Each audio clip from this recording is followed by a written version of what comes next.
மறைந்த முதலமைச்சர் ஜெயலலிதாவின் இறப்பு குறித்து ஒரு சிலர் இப்பொழுது விசாரணை கமிஷன் கேட்பது ஏன் என முதலமைச்சர் எடப்பாடி பழனிசாமி கேள்வி எழுப்பியுள்ளார். ஆர்கே நகர் தொகுதிக்கு உட்பட்ட தண்டையார்பேட்டையில் நலத்திட்ட உதவிகள் வழங்கும் விழா நடைபெற்றது. இதில் பங்கேற்று பல்வேறு நலத்திட்ட உதவிகளை வழங்கி உரையாற்றிய முதலமைச்சர், ஹைட்ரோ கார்பன் திட்டம் கொண்டுவரப்பட்டதே திமுக ஆட்சியில்தான் என்றும் விவசாயிகளை பாதிக்கும் எந்த திட்டத்தையும் அனுமதிக்க மாட்டோம் என்றும் தெரிவித்தார். ஆர்கே நகர் தொகுதி இடைத்தேர்தலில் எதிர்க்கட்சி வேட்பாளர்களை டெபாசிட் இழக்க செய்ய வேண்டும் என்று கேட்டுக்கொண்ட முதலமைச்சர், பன்னீர்செல்வம் ஆதரவாளர்கள் திமுகவுடன் இணைந்து ஆட்சியை கலைக்க பார்த்ததாக குற்றம் சாட்டினார். மறைந்த முதலமைச்சர் ஜெயலலிதா இறந்த உடனேயே சந்தேகத்தை எழுப்பாத சிலர் அவரது இறப்பு குறித்து இப்பொழுது விசாரணை கமிஷன் கேட்பது ஏன் என்றும் முதலமைச்சர் கேள்வி எழுப்பினார். இயக்கத்தில் இருந்து பிரிந்து சென்றவர்கள் நம்முடைய எதிரிகள் ஒன்றாக சேர்ந்து கொண்டு இன்றைக்கு வசைபாடி கொண்டிருக்கின்றார்கள். இன்றைக்கு அம்மா இயற்கை எதிரை கொச்சைப்படுத்தி பேசிக் கொண்டிருக்கின்றார்கள். நீதி விசாரணை வேண்டும் என்று இந்த இயக்கத்திலே இருந்து இன்றைக்கு மக்களுடைய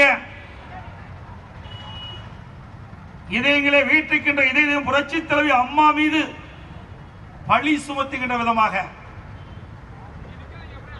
இன்றைக்கு விசாரணை கமிஷன் வேண்டும் என்று இன்றைக்கு ஒரு சாரா குரல் கொடுத்திருக்கின்றார். எந்த விதத்திலே நியாயம் என்பதை நாட்டு மக்கள் எண்ணி பார்க்க வேண்டும். நம்முடைய இதயம் புரட்சி தலைவி அம்மா அவர்கள் இயற்கையாக இயற்கை எழுதினார். அதுதான் உண்மை. எனக்கு முன்னாலே பேசிய தலைமை கழக பேச்சாளர் அறிவிச்சார், மாவட்ட செயலாளர் அழகாக சொன்னார்கள். ஏன் இவர் முதலமைச்சராக இருந்தாரே, அப்பொழுது நீதி விசாரணை வைத்திருக்கலாமே, அந்த அதிகாரம் அவருக்குத்தான் இருந்தது. ஏன் அப்பொழுது வைக்கவில்லை? உண்மை இல்லை, அதனால் நீதி விசாரணை வைக்கவில்லை. பல்வேறு துறை சார்ந்த திட்டப்பணிகளை முதலமைச்சர் எடப்பாடி பழனிசாமி தொடங்கி வைத்த நிகழ்ச்சியில் முன்னாள் முதலமைச்சர் பன்னீர்செல்வம் ஆதரவு எம்எல்ஏ நடராஜ் கலந்து கொண்டார். தனது மயிலாப்பூர் தொகுதியின் நலன் சார்ந்த பணிகள் மேற்கொள்ளப்படுவதால் இந்த நிகழ்ச்சியில் கலந்து கொண்டதாக நடராஜ் விளக்கம் அளித்துள்ளார்.